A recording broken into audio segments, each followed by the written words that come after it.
Então tá, pessoal, tudo bem com vocês? Bem-vindo ao novo Inter Panda. Estamos aqui com um pequeno estúdiozinho já, feito aqui num quarto. E pode ver que estamos remodelando o lugar, vamos modificar aos poucos para embelezar vocês. Em nome aqui do meu sobrinho querido, João Arthur, que é o diretor, o programador, é o cara que faz as edições aí do Inter Panda. E agradecer a vocês aí por curtirem, pela oportunidade da gente poder expor alguma coisa, esse pequeno prazer que a gente tem de falar de futebol, falar do Inter e trabalhar com a família, trabalhar com o meu sobrinho também aqui de uma forma agradável, né? O que tem a me dizer desse jogo do Inter aí da Libertadores, Tutu? Para mim é o jogo mais difícil, porque é na altitude. Mas o Miguel falou uma coisa muito inteligente. Quem? O Miguel Miguel Ángel Ramírez. Ele falou uma coisa muito inteligente. O adversário do Inter não é a altitude, é o Always Ready. Sim. Falando do Always Ready, pode-se dizer que é o adversário mais incapaz, não é incapaz, é fragilizado, porque acabou de trocar o técnico, a torcida não está confiando muito por causa do novo técnico, essas coisas assim, normal. E porque não é um adversário que não tem muita tradição.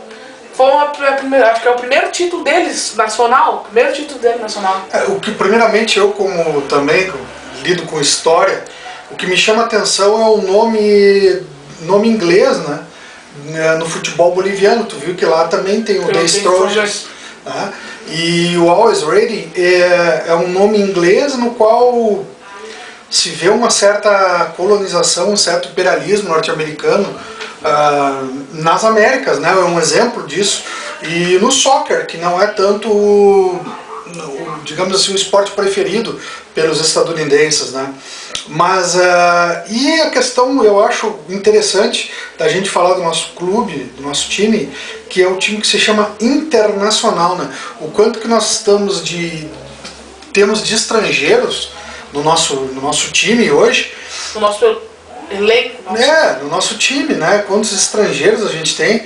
E a possibilidade de sempre buscar jogadores aqui na América Latina, né? Muito raro, eu acredito, acho que talvez o Johnny seja um cara raro, que vem dos Estados Unidos, né, cedo, né, os pais deles vieram de lá, ele não era nascido nem em 2000 ali no World Trade Center, e é um guri novo com 19 anos aí, e acredito que ele é o futuro daquela número 5 ali do Dourado, né. Eu acho que a gente pode começar falando, Tutui, que talvez não seja somente a altitude o problema do Inter, né? A gente sabe os problemas internos do Inter, que é financeiro, que é o problema de contratar jogadores. O Inter falando em contratação, o Inter tá atrás do Felipe Melo. Eu realmente achei uma bobagem. Eu achei uma sinceramente, olha, Felipe Melo não é, o cara não tem o menor perfil para jogar no Inter. O Felipe Melo não é dizendo que ele não é um bom jogador, é que ele não tem perfil para jogar no Inter. Não, eu sabe o que eu acho? Eu vou dizer uma coisa. E tem um gurizinho de um timezinho aí da Colômbia que eu não lembro, mas é um gurizinho que já tá fechando. Eu não gosto do futebol agressivo, desonesto.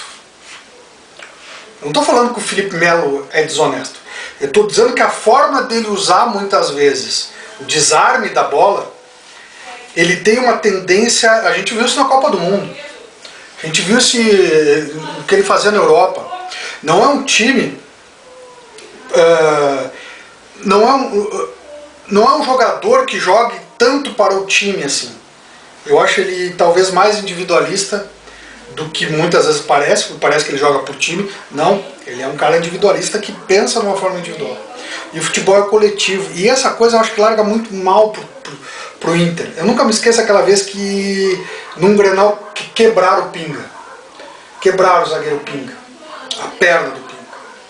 Tá? Aquilo quem viveu aquela época ali, sabe exatamente o que aconteceu ali. E eu não gosto desse tipo de... Eu gosto que o cara seja agressivo no desarme, como o Dunga, mas o Dunga jamais foi desleal. O Dunga jamais foi desleal. Chegue forte. Chegue forte, que toma a camiseta. Ele parece o Felipe Melo que ele faz isso, mas ele não faz isso. A forma do desarme dele é um desarme às vezes desonesto. Ele sai da linha profissional. E isso eu não acho legal. Eu acho que é um ponto negativo para o Inter trazer esse tipo de jogador, que é uma coisa que não precisamos agora. A idade também pesa muito, a idade. Tu vê, o Tyson agora ele vem com 33 anos. 32, na verdade. Mas assim, mas não muda muito, mas pensando assim, o Tyson tem o histórico do Inter, o Tyson tem o sangue do Inter. E pelo que eles avaliaram, né, eles acham que o Tyson está em nível muito superior à maioria, não dizer, quase grande parte dos jogadores do Brasileirão. Eu acho que tipo, então ele vem jogar em alto tá nível Arrascaeta, Gabigol, Máximo. Cara, eu acho ou até mais. Até mais porque, o seguinte, eu acho o Tyson mais polivalente. Como ele era um cara que jogava quase como ponteiro, e ele pode fazer uma função do Miguel Ángel Ramírez, de jogar numa extrema. O que é extrema? O cara que vai na linha de fundo e corta para dentro. Ele faz um L, ele corta para dentro da área. É diferente do ponteiro, né, que quase fazia um vai e vem, chegava no fundo e cruzava. Muitas vezes, então eu acho que o Tyson pode fazer isso como fazia, talvez com nem tanta velocidade. Ao mesmo tempo pode jogar no meio, né, fazer esse vai e vem do meio, né, que é uma parte importante. Eu acho que Tyson Bosquilha seria uma dupla, Tyson, Bosquilha e Edenilson, cara. Eu queria ver esse trio aí. Edenilson recuado na função do Dourado na zaga, quando o Moledo não aparece. Eu queria essa armação. Eu não sei, eu acho que o Dourado não é zagueiro, não puxa ele de zagueiro. Eu não consigo ver ele de zagueiro. Eu consigo ver ele porque ele tem um excelente cabeceio, um excelente desarme. Eu acho que talvez ele não seja tão rápido, talvez.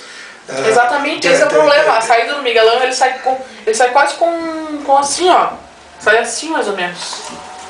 Ele tem, como ele joga naquela primeira função na frente dos zagueiros, o que estava acontecendo nas últimas partidas era o Cuesta vir de trás até a área do adversário, ou o Dourado, né, e fazendo esse tipo de coisa. Mas o meio campo com Bosquilha, Tyson e Edenilson, que me largasse o Patrick no lado. Uma ponta e o Palácios.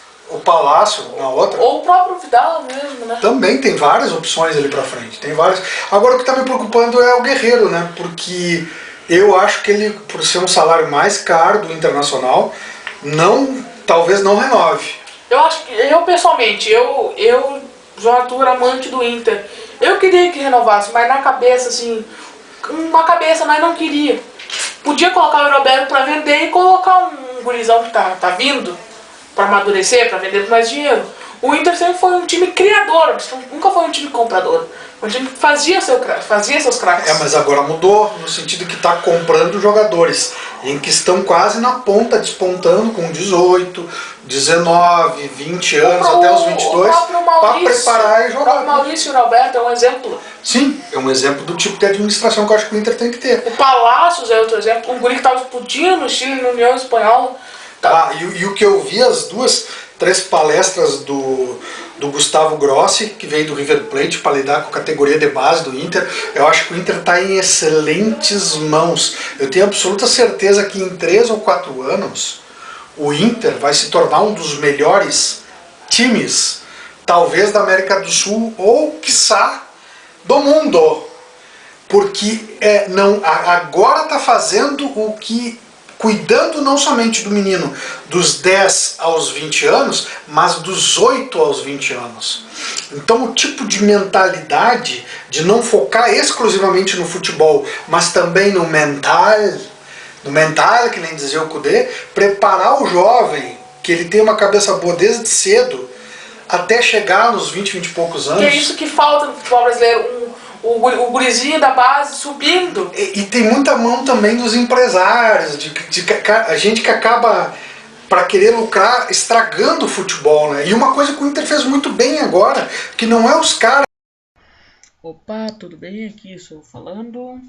Deu um BO na gravação, nós perdemos uma grande parte. A gente terminou o assunto dos empresários e começamos a falar da parte do Grêmio ter sido cair na pré. Que isso não ajuda tanto o futebol. Mas, como eu sou colorado, gostei, mas isso não vem ao caso, então 3, 2, 1, voltando ao vídeo normal, pega o fio da meada.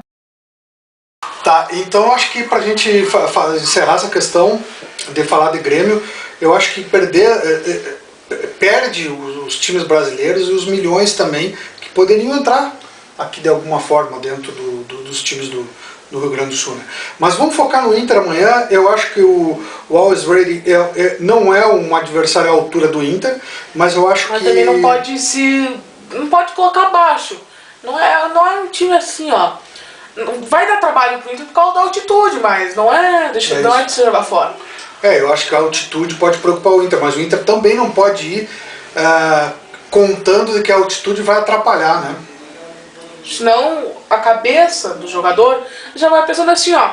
Vai ser difícil, empatar é vitória. Não, o Inter tem com a cabeça assim, ó. Ganhar, ganhar e ganhar. Nenhum resultado. Só ganhar. Então vamos encerrar? Então acho que vamos encerrar, né?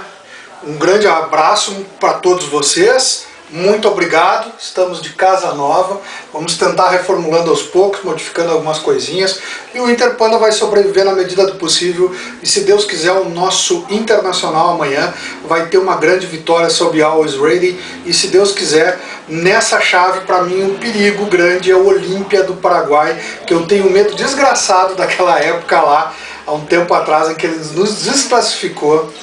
Só para esclarecer, a chave do Inter é Olímpia, Inter, Deportivo Táchira e Always Ready. Always Ready. Interpanda! Ativar! Ativar!